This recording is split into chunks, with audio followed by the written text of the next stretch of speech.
യേശുവിൻ സ്നേഹം ആ മഹസ്നേഹം ആഹാദോർക്കുമ്പോൾ എന്തോരാനന്ദം. യേശുവിൻ സ്നേഹം ആ മഹസ്നേഹം ആഹാദോർക്കുമ്പോൾ എന്തോരാനന്ദം. അബ്രഹാമിൻ ദൈവം ഏലിയാവിൻ ദൈവം ഈ പാപിയാകും എന്നെയുമേ തേടി വന്ന സ്നേഹം. അബ്രഹാമിൻ ദൈവം ഏലിയാവിൻ ദൈവം ഈ പാപിയാകും എന്നെയുമേ തേടി വന്ന സ്നേഹം. ഈ പാപിയാകും എന്നെയുമേ തേടി വന്ന സ്നേഹം. യേശുവിൻ സ്നേഹം ആ മഹസ്നേഹം ആഹാദോർക്കുമ്പോൾ എന്തോരാനന്ദം.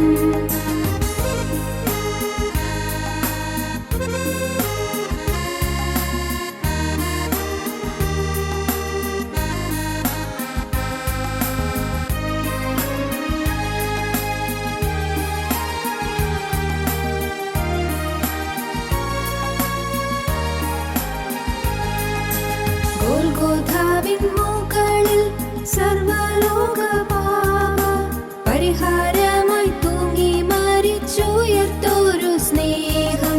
ഗോൽഗോഥാവിൻ മുകളിൽ സർവ്വലോക പാപ പരിഹാരമായി തൂങ്ങി മരിച്ചുയർത്തോരു സ്നേഹം. പരിഹാരമായി തൂങ്ങി മരിച്ചുയർത്തോരു സ്നേഹം. യേശുവിൻ സ്നേഹം ആ മഹസ്നേഹം ആഹാദോർക്കുമ്പോൾ എന്തോരാനന്ദം.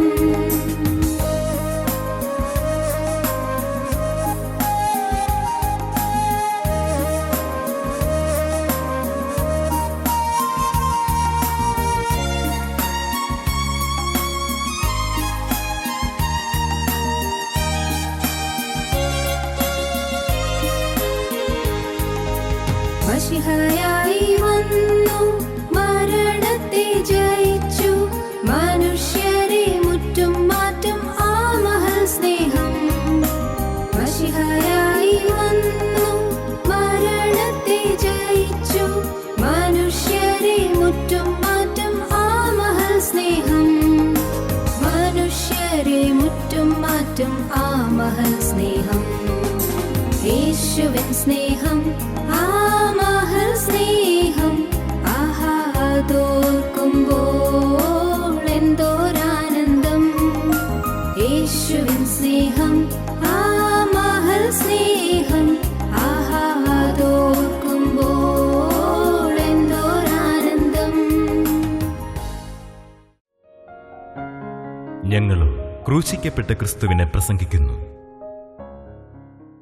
ദൈവ തിരുനാമത്തിന് മഹത്വം ഉണ്ടാകട്ടെ. റോമർക്കെഴുതിയ ലേഖനം 8-ാം അധ്യായം 29-ാം വാക്യം. അവൻ മുന്നറിഞ്ഞവരെ തൻ്റെ പുത്രൻ അനേകം സഹോദരന്മാരിൽ ആദ്യജാതനാകേണ്ടതിന് അവൻ്റെ സ്വരൂപത്തോട് അനുരൂപരാകുവാൻ മുൻ നിയമിച്ചും ഇരിക്കുന്നു.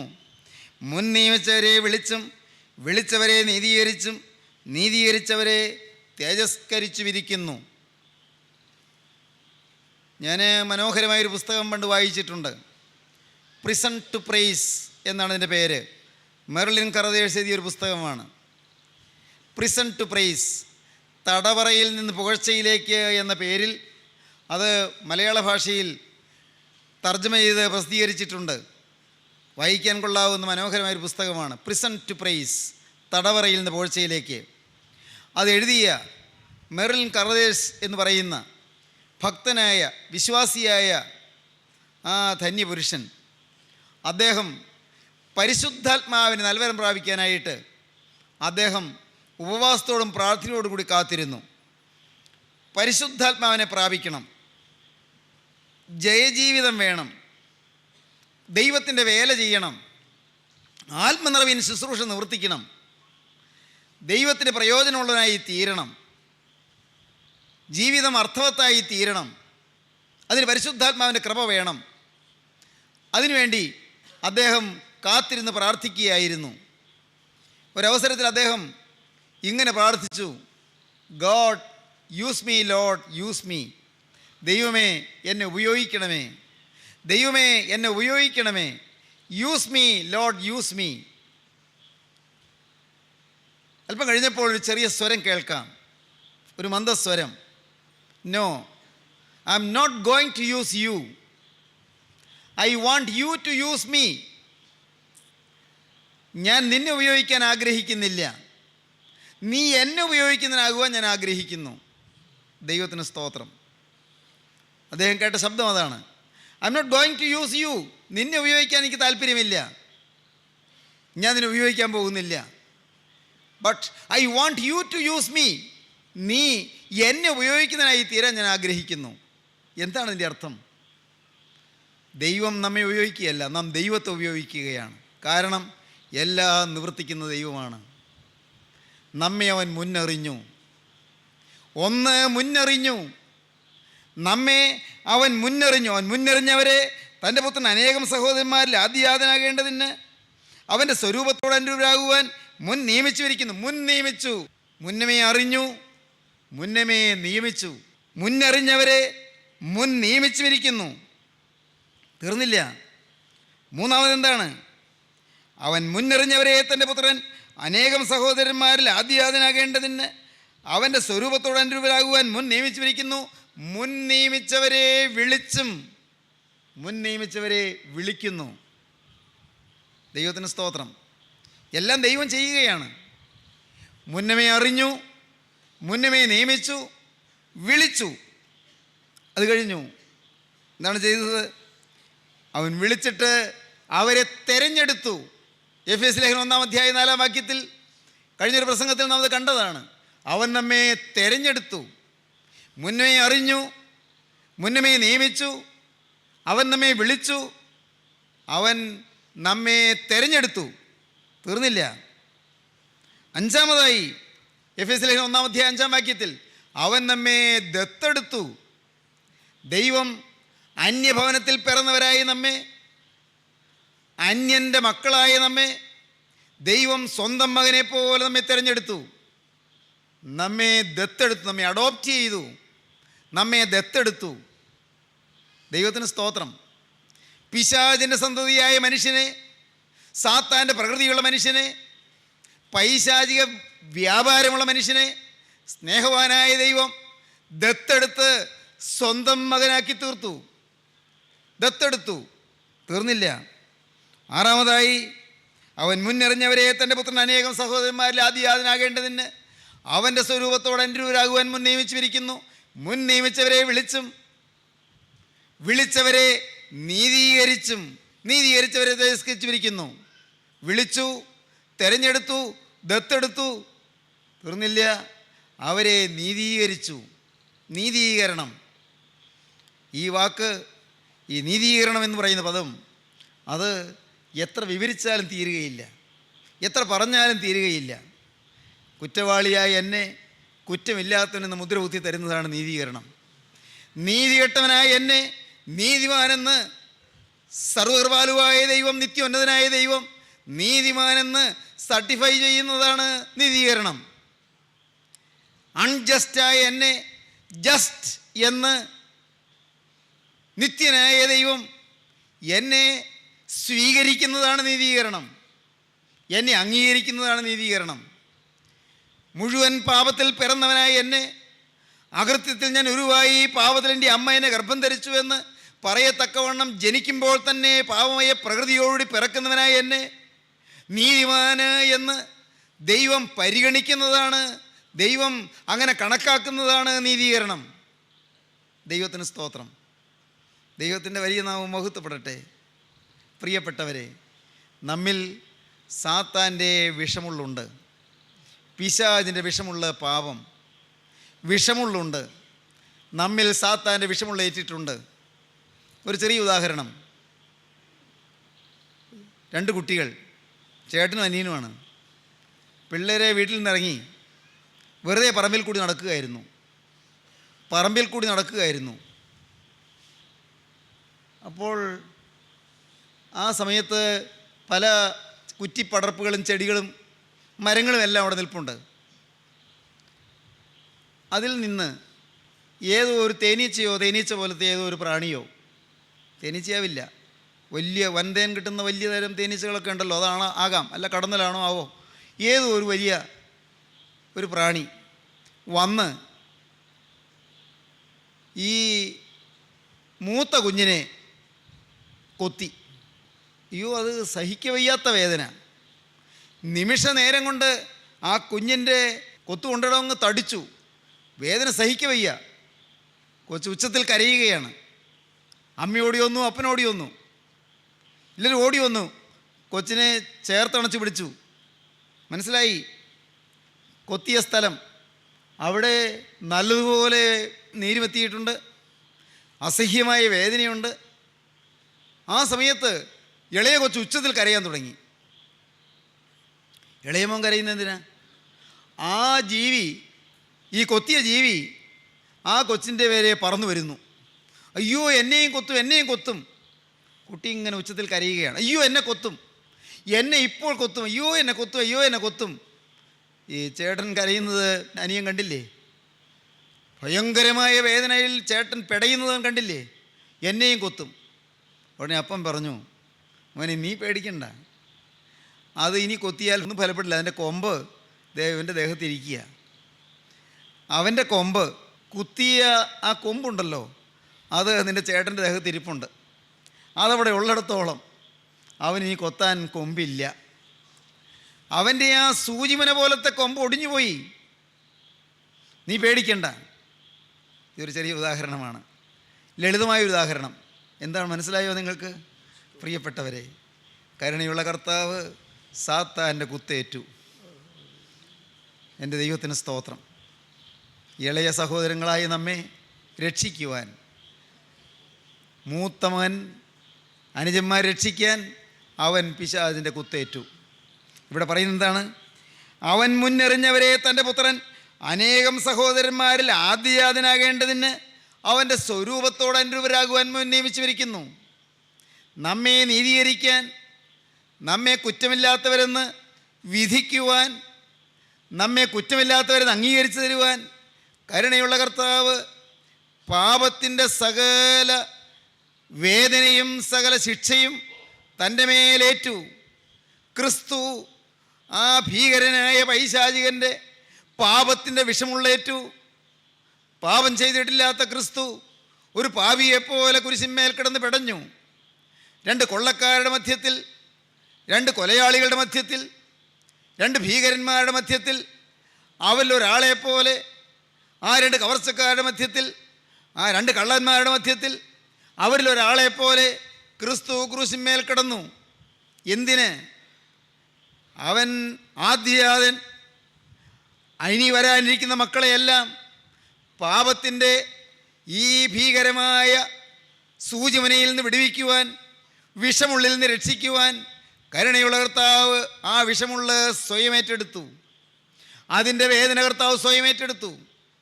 സഹോദരങ്ങളെ, നിങ്ങൾക്ക് മനസ്സിലാകുന്നു? ഇത് നാം അറിയുമ്പോൾ എൻ്റെ കർത്താവേ, എനിക്ക് നീ സൗജന്യമായ നീതീകരണം തന്നല്ലോ എന്ന് നമ്മുടെ ഹൃദയം നന്ദി കൊണ്ട് നിറയും.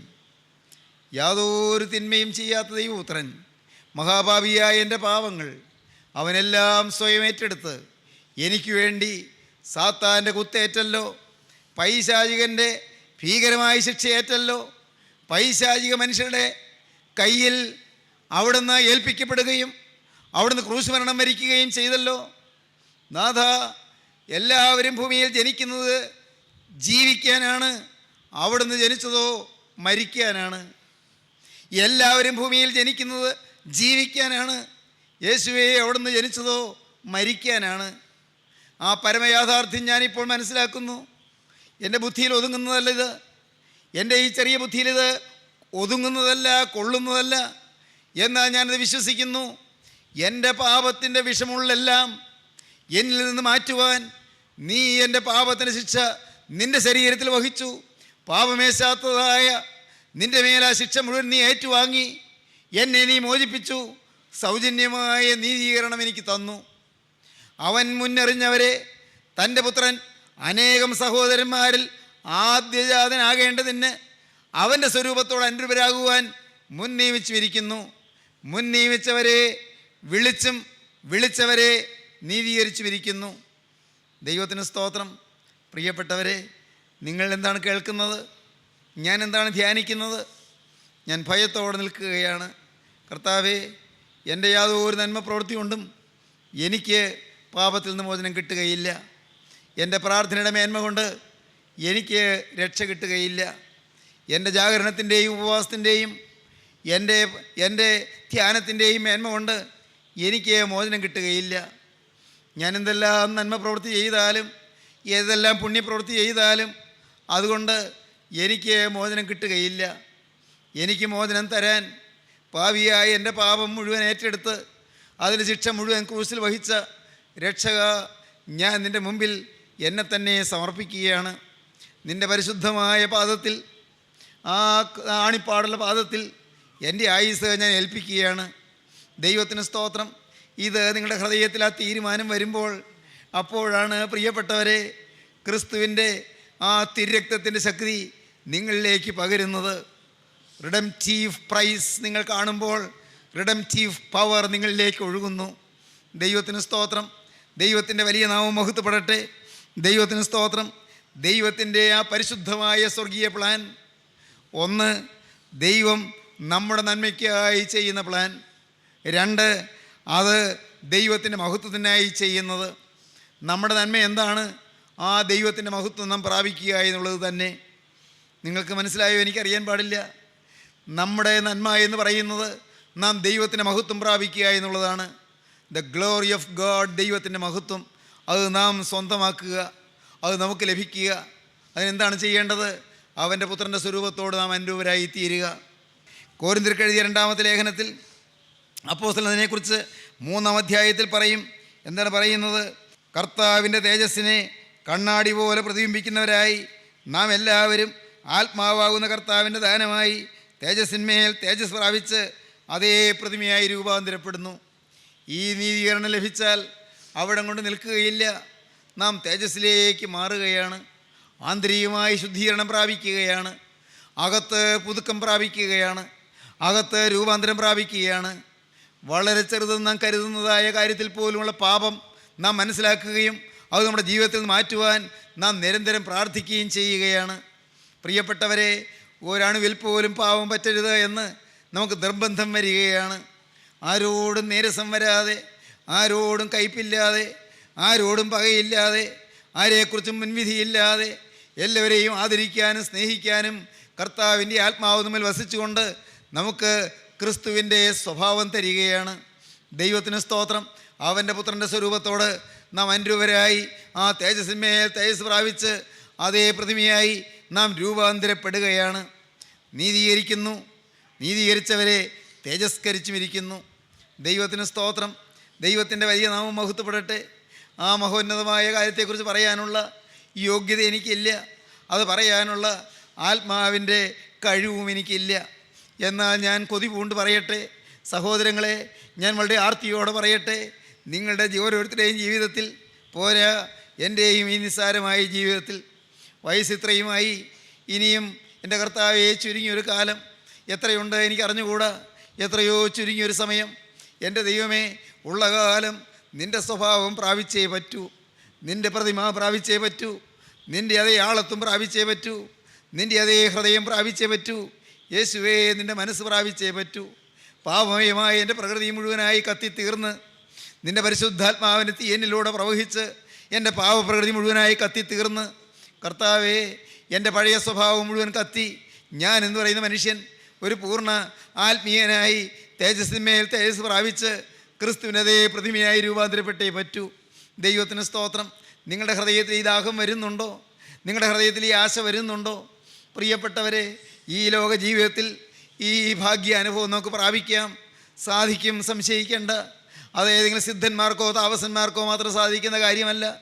നമ്മെപ്പോലെ കുടുംബമുള്ളവർക്ക്, ഭാര്യയും മക്കളും ഉള്ളവർക്ക്, ഭർത്താവും കുഞ്ഞുങ്ങളും ഉള്ളവർക്ക്, പ്രാരബ്ധവും കഷ്ടപ്പാടും ഉള്ളവർക്ക്, പലതരം പ്രയാസങ്ങളും ബന്ധപ്പാടുകളും ജോലി തിരക്കും ഉള്ളവർക്ക് എല്ലാം സാധിക്കുന്നൊരു കാര്യമാണ് ഞാൻ ഈ പറയുന്നത്. നമുക്ക് സാധിക്കാത്തൊരു കാര്യം കർത്താവ് നമ്മുടെ മേൽ അടിച്ചേൽപ്പിക്കുകയില്ല. ദൈവത്തിന് സ്തോത്രം. അപ്പോസ്തലനായ പൗലോസിന് സാധിച്ചു. അപ്പോസ്തലൻ പറയുകയാണ്, നിങ്ങൾ ക്രിസ്തുവിൻ്റെ അനുകാരികളായി തീരുവാൻ നിങ്ങൾ എൻ്റെ അനുകാരികളാകുവീൻ എന്ന് പറഞ്ഞാൽ എന്താണ് എൻ്റെ അർത്ഥം? ഞാൻ എങ്ങനെയാണ് ജീവിക്കുന്നതെന്ന് നിങ്ങൾ നോക്കി നിങ്ങൾ എന്നെ അനുകരിപ്പീൻ. ദൈവത്തിന് സ്തോത്രം. അത് നിസ്സാരമായൊരു സ്ഥാനമല്ല. എന്താണ് അപ്പോസ്തലൻ പറയുന്നത്? ക്രിസ്തുവിനെ നിങ്ങൾ അനുകരിക്കുന്നു, അതേ നിങ്ങൾക്ക് ആഗ്രഹമുണ്ട്. ഞാൻ ക്രിസ്തുവിനെ അനുകരിക്കുന്നു, ഞാൻ ക്രിസ്തുവിൻ്റെ അനുകാരി ആയിരിക്കുന്നത് പോലെ നിങ്ങൾ എൻ്റെ അനുകാരികളാകുവീൻ, എന്നെ അനുകരിപ്പീൻ. ദൈവത്തിന് സ്തോത്രം. ക്രിസ്തുവിൻ്റെ അതേ ഛായ അപ്പോസ്തലൻ പ്രാപിച്ചു. അപ്പോസ്തലൻ ആരോടും പകയില്ല, ആരോടും വഴക്കില്ല, ആരോടും പരാതിയില്ല. റോമൻ കാരാഗ്രഹത്തിൽ അടയ്ക്കപ്പെട്ടപ്പോൾ അപ്പോസ്തലന് പരിഭവം വന്നില്ല. എന്നെ എന്തിന് കാരാഗ്രഹത്തിലിട്ടു എന്ന് ചോദ്യമില്ല. ദൈവത്തിന് സ്തോത്രം. പ്രിയപ്പെട്ടവരെ, ഏതെല്ലാം അത്യാപത്തുകളിൽ കൂടി കടന്നുപോയി, ഏതെല്ലാം പ്രതിസന്ധികളിലൂടെ കടന്നുപോയി, ക്രിസ്തീയ ജീവിതം പുഷ്പശയ്യ അല്ല എന്ന് അപ്പോസ്തലൻ മനസ്സിലാക്കി. അതൊരു മുൾമെത്തയാണ്, മുൾപ്പാതയാണ് എന്ന് അപ്പോസ്തലൻ മനസ്സിലാക്കി. ദുരിതം നിറഞ്ഞതാണ് ക്രിസ്തീയ ജീവിതം, കഷ്ടപ്പാട് നിറഞ്ഞതാണ് ക്രിസ്തീയ ജീവിതം, ഒറ്റപ്പെടൽ നിറഞ്ഞതാണ് ക്രിസ്തീയ ജീവിതം. അപ്പോസ്തലൻ തീമോത്തിയോസിന് അവസാനത്തെ ലേഖനം എഴുതിയപ്പോൾ പറഞ്ഞത് എന്താണെന്നറിയാമോ? തീമോത്തിയോസിന് എഴുതിയ 2ാമത്തെ ലേഖനത്തിൽ അപ്പോസ്തലൻ പറഞ്ഞു, പൗലോസ്ലീഹ പറഞ്ഞു, എന്താണ് പറഞ്ഞത്? ആസ്യക്കാർ എല്ലാവരും എന്നെ വിട്ടുപോയി. ദൈവത്തിന് സ്തോത്രം. ആസിയയിൽ ധാരാളം ആളുകൾ അപ്പോസ്തലൻ്റെ അനുയായികളായി, ക്രിസ്തുവിൻ്റെ അനുകാരികളായി വരുവാൻ സമർപ്പണം എടുത്തവരായിട്ടുണ്ടായിരുന്നു. എന്നാൽ അപ്പോസ്തലൻ കാരാഗ്രഹത്തിലായി കഴിഞ്ഞ് അവസാനത്തെ ലേഖനം എഴുതുമ്പോൾ ഒടുവിലത്തെ ലേഖനത്തിൽ അപ്പോസ്തലൻ പറയുകയാണ്, ആസ്യക്കാർ എല്ലാവരും എന്നെ വിട്ടുപോയി കളഞ്ഞുവെന്ന് നിങ്ങൾക്കറിയാമല്ലോ. ദൈവത്തിന് സ്തോത്രം. കൂടെ ഉണ്ടായിരുന്നവർ പോലും വിട്ടുപോകും, പലരും തെറ്റിദ്ധരിക്കും, കൂടെയുള്ളവർ പോലും ഒറ്റപ്പെടുത്തും. ദൈവത്തിന് സ്തോത്രം. ഒരു സമയത്ത് ഒരുമിച്ച് പ്രാർത്ഥിച്ചവർ പോലും തള്ളിപ്പറഞ്ഞു എന്ന് വരും. എൻ്റെ സഹോദരങ്ങളെ, ആദ്യത്തെ കാരാഗ്രഹവാസ കാലത്ത് അപ്പോസ്തലൻ്റെ കൂടെ റോമൻ കാരാഗ്രഹത്തിലുണ്ടായിരുന്ന ആളാണ് ദേമാസ് എന്ന് പറയുന്ന കൂട്ടുവേലക്കാരൻ. എന്നാൽ 2ാമത്തെ കാരാഗ്രഹവാസമായപ്പോൾ അപ്പോസ്തലൻ തീമോത്തിയോസിന് 2ാമത്തെ ലേഖനത്തിൽ പറയുകയാണ്, ഇങ്ങനെയാണ് പറയുന്നത്: ദേമാസ് ലോകത്തെ സ്നേഹിച്ച് എന്നെ വിട്ട് തെസലോനിക്കയിലേക്ക് പോയി. ഏറ്റവും വിശ്വസ്തനായി കൂടെ ഉണ്ടായിരുന്ന ദേമാസ് അവസാനം വരെ നിന്നില്ല. പലരും ഇട്ടിട്ട് പോകും. ദൈവ പൈതലേ, നീ തളരരുത്. ദൈവത്തിന് സ്തോത്രം. പലരും പിന്മാറിപ്പോകും. മകനെ, നീ തളരരുത്. മോളെ, നീ അല്പം പോലും തളരരുത്. നിൻ്റെ ആത്മീയ ജീവിതം മങ്ങരുത്. ദൈവത്തിന് സ്തോത്രം. എനിക്ക് നിങ്ങളോട് സ്നേഹത്തോടൊരു കാര്യം പറയാനുണ്ട്. നിങ്ങൾ ഓരോരുത്തരും നിങ്ങൾ ക്രിസ്തുവിനെ മാത്രം കാണുക. ദൈവത്തിന് സ്തോത്രം. നിങ്ങൾ ദൈവഭയമുള്ളവരായി തീരുക. നിങ്ങൾ ദൈവഭയമുള്ളവരായി തീരണം. ദൈവത്തിൻ്റെ വചനം പറയുന്നവരെ അല്ല നിങ്ങൾ ഭയപ്പെടേണ്ടത്, അവരെന്ത് ചിന്തിക്കുമെന്നല്ല നിങ്ങൾ നോക്കേണ്ടത്. ദൈവത്തിൻ്റെ വചനം പറയുന്നവരോ കർത്താവിൻ്റെ മഹത്വമേറിയ ശുശ്രൂഷയ്ക്ക് പങ്കാളികളായി നിൽക്കുന്നവരോ അവരെ നിങ്ങൾ നോക്കണ്ട. അവരെ അല്ല നിങ്ങൾ ആശ്രയിക്കേണ്ടത്. നിങ്ങൾക്ക് നോക്കാൻ കൊള്ളാകുന്നവനായി, കറ തീണ്ടാത്തവനായി ഒരുവനുണ്ട്. അത് കർത്താവായ യേശു ക്രിസ്തു മാത്രം. ദൈവത്തിന് സ്തോത്രം. ഗോകുൽത്തായിലെ കുരിശിൽ മരിച്ചവൻ അവൻ ഇന്ന് ഇപ്പോൾ നിങ്ങളുടെ അരികത്തേക്ക് വന്നിട്ടുണ്ട്. അവൻ ഉയർത്തെഴുന്നേറ്റ് ജീവിക്കുന്നുണ്ട്. അവൻ തന്നെ നിങ്ങൾക്ക് വെളിപ്പെടുത്തി തരികയാണ്. അവൻ്റെ വിലയേറിയ ആശ നിങ്ങൾക്ക് മനസ്സിലാക്കി തരികയാണ്. പ്രിയ മക്കളെ, നിങ്ങൾ എൻ്റെ സ്വഭാവമുള്ളവരാകുവീൻ, എൻ്റെ ഹൃദയമുള്ളവരാകുവീൻ, ക്രിസ്തുവിൻ്റെ മനസ്സുള്ളവരാകുവീൻ. കർത്താവ് കരുണയോടെ പറയുന്നതാണ്, ക്രൂസിൽ ഞാൻ കാണിച്ച സ്നേഹമുണ്ടല്ലോ, ആ സ്നേഹം നിങ്ങൾ ഉൾക്കൊള്ളുവീൻ. ക്രൂസിൽ ഞാൻ കാണിച്ചു തന്നൊരു സ്നേഹമില്ലേ? എല്ലാവരെയും സ്നേഹിക്കുന്നൊരു സ്നേഹം, ആരോടും പരാതിയില്ലാത്ത സ്നേഹം, ഉപദ്രവിക്കുന്നവരോടും പരാതിയില്ലാത്ത സ്നേഹം, എന്നെ മുഖത്ത് തുപ്പിയവരോടും പരിഭവമില്ലാത്ത സ്നേഹം, കന്നത്തടിച്ചവരോടും ഇഷ്ടക്കുറവില്ലാത്ത സ്നേഹം. മക്കളെ, നിങ്ങളത് കണ്ടില്ലേ? ക്രൂസിലെ സ്നേഹം നിങ്ങൾ കണ്ടില്ലേ? ആ ക്രൂസിലെ സ്നേഹം നിങ്ങൾ ഉൾക്കൊള്ളുവീനെന്നാണ് കർത്താവ് പറയുന്നത്. എന്നോട് ഇത് തന്നെയാണ് കർത്താവ് പറയുന്നത്. മകനെ, നീ ഇത്രയും കാലം ദൈവത്തിൻ്റെ വേല ചെയ്തു, ഇത്രയും വയസ്സ് വരെ നീ ജീവിച്ചു, എന്നാൽ എൻ്റെ സ്വഭാവം നീ പ്രാപിക്കൂ. ഇതാണ് യേശു എന്നോടും പറയുന്നത്. ഞാനും തികഞ്ഞവനായില്ല, ഞാനും നിസ്സാരതയിൽ നിൽക്കുന്നു, ഞാനും അല്പപ്രാണിയായി വേല ചെയ്യുന്നു. ദൈവത്തിന് സ്തോത്രം. ഞാനും നിങ്ങളോട് ഈ വചനം പറയുമ്പോൾ ഭയത്തോടെ നിങ്ങളോട് പറയുന്നു, പ്രിയപ്പെട്ടവരെ, നമുക്കൊന്ന് ഒരു പുതിയ സമർപ്പണത്തിലേക്ക് നീങ്ങാം. നമുക്ക് ക്രിസ്തുവിൻ്റെ സ്വഭാവം ഒന്ന് പ്രാപിക്കാൻ ഒരു പുതിയ പ്രതിഷ്ഠയിലേക്ക് നീങ്ങാം. ഒരു പുതിയ വാക്ക് നമ്മുടെ കർത്താവിനോട് പറയാം. കർത്താവേ, നിൻ്റെ അതേ പ്രതിമയായി എനിക്ക് രൂപാന്തരപ്പെടണം. നീ എന്നെ മുന്നറിഞ്ഞു, നീ എന്നെ മുന്നമേ നിയമിച്ചു, നീ എന്നെ വിളിച്ചു, നീ എന്നെ തിരഞ്ഞെടുത്തു, നീ എന്നെ ദത്തെടുത്തു, നീ എന്നെ നീതീകരിച്ചു. കർത്താവേ, നീ എന്നെ തേജസ്കരിച്ചു കൊണ്ടിരിക്കുന്നു. തേജസ്കരണം പൂർത്തിയായി. എന്നിട്ട് വേണം കർത്താവേ എനിക്ക് നിൻ്റെ സന്നിധിയിലേക്ക് പറന്നു വരാൻ. എനിക്ക് 2 ലാക്ക് മാത്രമുണ്ട്. 2 ലാക്ക് മാത്രം. എനിക്ക് വിശുദ്ധിയെ തേക്കണം. 2, എനിക്ക് യേശുവിൻ്റെ വേല തേക്കണം. ദൈവത്തിന് സ്തോത്രം. ദൈവമക്കളെ, നിങ്ങൾ തീരുമാനിച്ചോ? എനിക്ക് വിശുദ്ധിയെ തേക്കണം, എനിക്ക് ക്രിസ്തുവിൻ്റെ വേല തേക്കണം. എൻ്റെ സഹോദരങ്ങളെ, നിങ്ങൾ തീരുമാനിച്ചുവോ? നിങ്ങളുടെ ഹൃദയത്തിൽ ആ തീരുമാനം വന്നുവോ? എനിക്ക് വിശുദ്ധിയെ തേക്കണം, എനിക്ക് എൻ്റെ യേശുവിൻ്റെ വേല തേക്കണം. അത് നിങ്ങളുടെ ലക്ഷ്യമായോ? ആ ലക്ഷ്യം നിങ്ങൾ പ്രാപിക്കുമെങ്കിൽ നിങ്ങൾ ധന്യരാണ്, നിങ്ങൾ ഭാഗ്യശാലികളാണ്. ക്രിസ്തുവിൻ്റെ രണ്ടാമത്തെ വരവിൽ നിങ്ങൾ പറക്കും പ്രിയരെ. നിങ്ങൾക്ക് ആത്മാവിന് ചിറക് ലഭിക്കും പ്രിയരെ. നിങ്ങൾക്ക് സ്വർഗീയ രഥങ്ങൾ നിങ്ങൾ എതിരേൽക്കും പ്രിയപ്പെട്ടവരെ. സ്വർഗീയ രഥങ്ങളിൽ നിങ്ങൾ പറന്നുയരും മധ്യാകാശത്തിലേക്ക്. നാഥൻ മധ്യാകാശത്തിൽ വരുമ്പോൾ, രാജാധിരാജൻ സ്വർഗീയോന്നതങ്ങളിൽ നിന്ന് ഇറങ്ങി മധ്യാകാശത്തിൽ വരുമ്പോൾ, അവൻ്റെ കാഹളധ്വനി മുഴങ്ങുമ്പോൾ, കർത്താവിന് ഗംഭീരനാഥം മുഴങ്ങുമ്പോൾ നിങ്ങളും പറക്കും മഹാജീവനുള്ള ക്രിസ്തുവിന്റെ സന്നിധിയിലേക്ക്. നിങ്ങളും പറന്ന് മധ്യാകാശത്തിൽ വിശുദ്ധന്മാരുടെ നിരയിൽ നിന്ന് നിങ്ങളും രാജാധിരാജനെ എതിരേൽക്കും. നിങ്ങളും സ്വർഗീയോന്നതങ്ങളിലേക്ക് പറന്ന് കയറും. സ്വർഗീയ മണവറയിലേക്ക് നിങ്ങൾ പ്രവേശിക്കും. അരുമണവാളിന്റെ പ്രിയ മണവാട്ടിയായി വിശുദ്ധ സഭ ചേർക്കപ്പെടും. അങ്ങനെ ജീവനുള്ള ക്രിസ്തുവിനോടുകൂടെ അന്ന് വാഴുന്ന മഹാഭാഗ്യം നമുക്ക് ഓരോരുത്തർക്കും ലഭിക്കും പ്രിയപ്പെട്ടവരെ. ആ ഭാഗ്യത്തിലേക്ക് നിങ്ങൾ ക്ഷണിക്കുന്നു, ആ മഹാകൃപയിലേക്ക് നിങ്ങളെ ആഹ്വാനം ചെയ്യുന്നു. എല്ലാവരെയും ആദരവോടെ ക്ഷണിക്കുന്നു, എല്ലാവരെയും ദാഹത്തോടെ വിളിക്കുന്നു, എല്ലാവരെയും സ്നേഹത്തോടെ വിളിക്കുന്നു. ക്രിസ്തുവിന്റെ ക്രൂശിൻ ചുവട്ടിലേക്ക് ഓടി വരുവീൻ. തിരുരക്തത്താലുള്ള കഴിവ് പ്രാപിപ്പീൻ. പരിശുദ്ധാത്മാവിനുള്ള വിശുദ്ധീകരണം പ്രാപിപ്പീൻ. തേജസ്കരണത്തിലേക്ക് വളരുവീൻ. ആത്മാവിനെ പ്രാപിപ്പീൻ, ആത്മാവിനെ അനുഭവിപ്പീൻ. പരിശുദ്ധാത്മാവിന്റെ കൃപയുടെ അനുഗ്രഹങ്ങൾ നിറവടിയായി അനുഭവിച്ചുകൊണ്ട് ദൈവത്തെ സ്തുതിപ്പീൻ. നമുക്ക് പ്രാർത്ഥിക്കാം. ഹല്ലേലൂയ. കരുണയുള്ള കർത്താവേ, ഈ സമയത്തിനായി സ്തോത്രം. നിന്റെ പ്രിയമക്കളെ തൊട്ടതിനായി സ്തോത്രം. എല്ലാവരുടെയും മേൽ എൻ്റെ നാഥൻ്റെ കരം വെച്ചതിനായി സ്തോത്രം. എൻ്റെ കർത്താവേ, തീരുമാനമെടുത്തവരെ മുദ്രയിട്ടതിനായി സ്തോത്രം. എല്ലാവരെയും അനുഗ്രഹിക്കണമേ, എല്ലാവരെയും സമാധാനത്തിൽ കാക്കണമേ.